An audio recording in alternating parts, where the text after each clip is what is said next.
Assalamualaikum warahmatullahi wabarakatuh. Perkenalkan, nama saya Raya Siguna Yusuf. Dan video kali ini saya akan membahas topik yang sangat relevan dan kehidupan kita sehari-hari, yaitu memenuhi ruang digital dalam perspektif kewarganegaraan.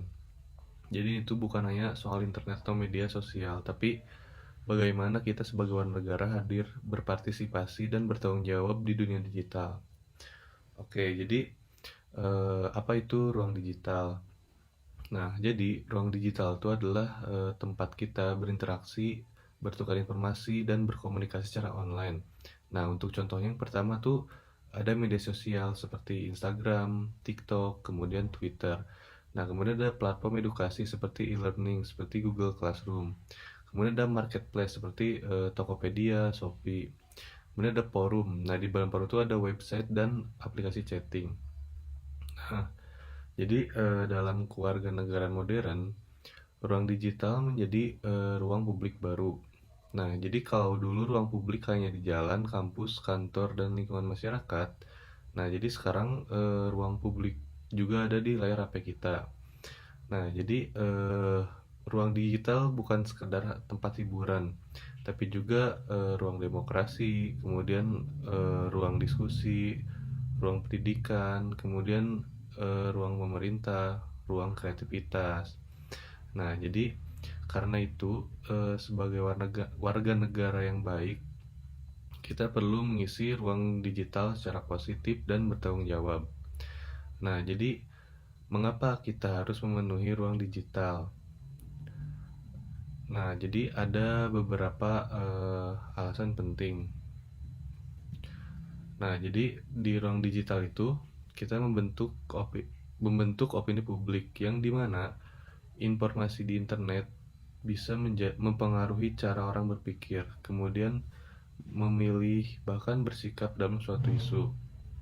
Nah, jika ruang digital dipenuhi konten negatif, maka dampaknya bisa buruk. Kemudian internet menjadi bagian dari identitas kewarganegaraan. Nah, sekarang cara bersikap online itu mencerminkan karakter kita sebagai warga negara. Kemudian ada pemerintah juga menggunakan ruang digital. Nah, jadi ada layanan publik online atau e-government, pajak online, administrasi kampus, dan sebagainya. Jadi artinya warga tuh harus aktif dan melek teknologi. Kemudian ada ruang digital adalah demokrasi baru.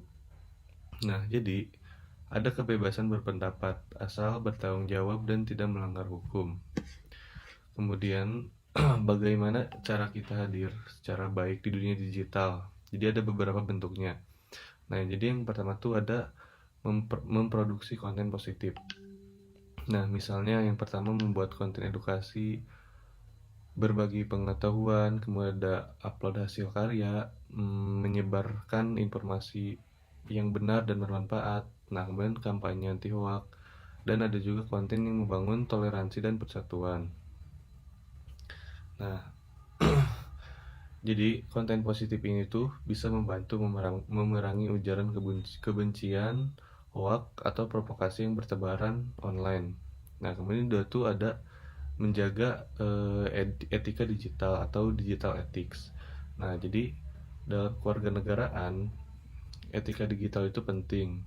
Contohnya tidak menghina atau membuli, kemudian tidak menyebarkan privasi orang lain, kemudian tidak melakukan ujaran kebencian, menghargai pendapat, dan tidak spam atau toksik. Nah,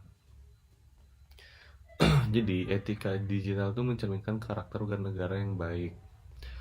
Nah, kemudian ada yang ketiga tuh ada melek informasi atau digital literacy.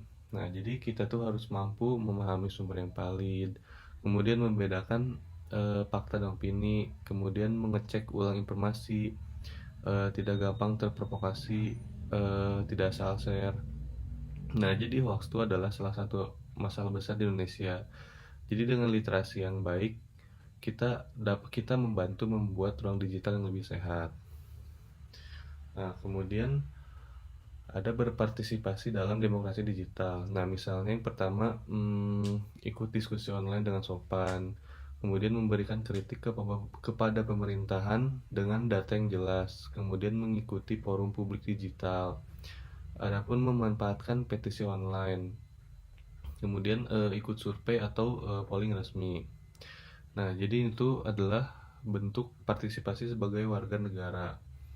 Nah, kemudian nomor 5 tuh ada menggunakan ruang digital untuk pengembangan diri.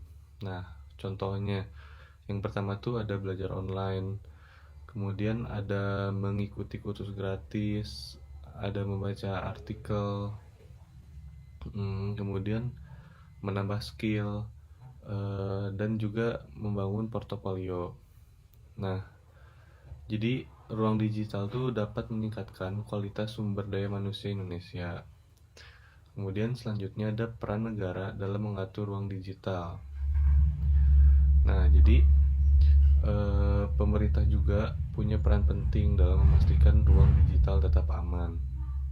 Nah, beberapa peran negara yang pertama tuh membuat regulasi digital seperti UU ITE, kemudian perlindungan data pribadi, aturan cyber security, dan keamanan transaksi. Kemudian yang nomor 2 tuh membangun infrastruktur internet. Nah, jadi agar masyarakat dari desa sampai kota bisa menikmati akses internet secara merata. Kemudian ada edukasi literasi digital. Nah, jadi melalui program pemerintah, sekolah, dan kampus untuk meningkatkan kemampuan digital masyarakat.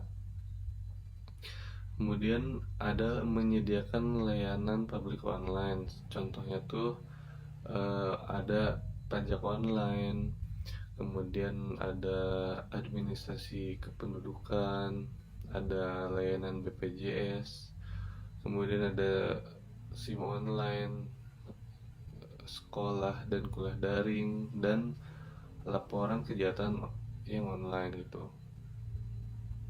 Nah, jadi negara harus memastikan layanan digital tersebut aman, cepat, dan bisa digunakan untuk semua orang. Nah, untuk tantangan dan ancaman di ruang digital tuh tidak selalu aman. Ada beberapa tantangan seperti yang pertama ada hoax dan disinformasi. Jadi ini tuh informasi palsu yang dapat merusak stabilitas sosial dan politik. Kemudian ada cyberbullying. Nah, jadi banyak orang yang mengalami kekerasan verbal di dunia maya. Nah, kemudian ada kejahatan cyber. Nah, di kejahatan cyber tuh ada penipuan online, kemudian ada pencurian data, ada hacking, dan scamming. Nah, kemudian ada polarisasi dan ujaran kebencian. Nah, jadi perbedaan pendapat di internet itu tidak sering berujung debat yang tidak sehat. Kemudian ada ketergantungan media sosial. Nah, jadi banyak anak muda yang kecanduan HP sampai mengabaikan kehidupan nyata. Nah, jadi karena itu kita harus hadir dengan bijak dan sadar resikonya. Kemudian selanjutnya ada menjadi warga negara digital yang bertanggung jawab.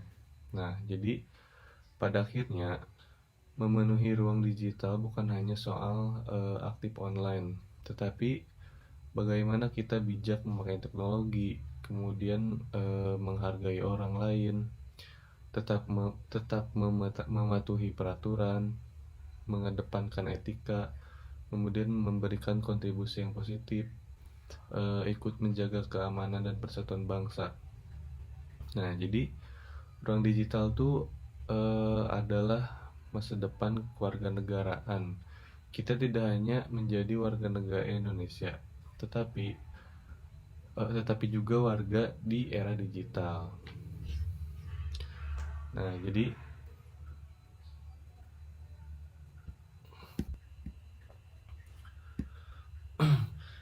jadi sebagai generasi muda, kita punya kesempatan besar untuk membentuk ruang digital Indonesia menjadi tempat aman, positif, dan mendidik.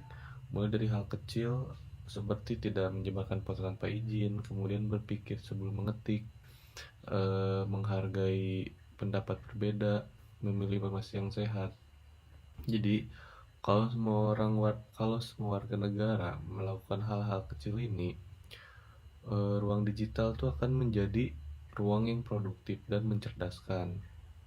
Nah, jadi itu tadi pembahasan tentang memenuhi ruang digital dalam kewarganegaraan.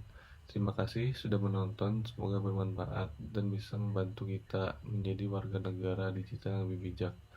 Wassalamualaikum warahmatullahi wabarakatuh.